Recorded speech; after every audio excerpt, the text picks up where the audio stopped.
আসসালামু আলাইকুম। নতুন একটি ভিডিও নিয়ে আপনাদেরকে জানাই আবারও স্বাগতম। আজকে আমাদের যাত্রার মূল উদ্দেশ্য ছিল মিরপুরের অত্যন্ত জনপ্রিয় বিনোদন কেন্দ্র চটবাড়ি। তো বেড়িবাঁধের এই রাস্তাটি ধরে আমরা একটি অটো ঠিক করে আমরা ৪ বন্ধু মিলে ইনশাআল্লাহ আমরা এগিয়ে যাচ্ছি।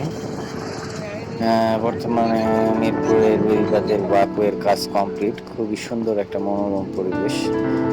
ঢাকার ভিতরে যদি মোস্ট সুন্দর কোনো বর্তমানে প্রাকৃতিক ন্যাচারাল কোনো জায়গা থাকে ভ্রমণের মতো কাছাকাছি, তাহলে মিরপুর বেড়িবাঁধ বলবো আমি। এর অন্যতম একটা সুন্দর মনোরম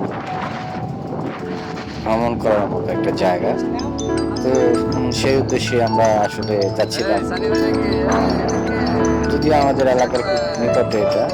তো আলহামদুলিল্লাহ সাথে ছিল আলিম, সোহাগ, সানি। তো মোটামুটি দেখতেই পাচ্ছেন যে মোহনা এটা। হ্যাঁ, এই মোহনায় প্রচন্ড পরিমাণে বাতাস ছিল। আর বাতাসে মানে এতটাই মানে আমরা মনটা ভালো হয়ে গেছিল আসলে। মানে আপনি অ্যাকচুয়ালি একটা জায়গায় ভ্রমণে যাবেন, নিজের ব্যস্ত সময়, এই সময়ের ফাঁকে নিজেকে একটু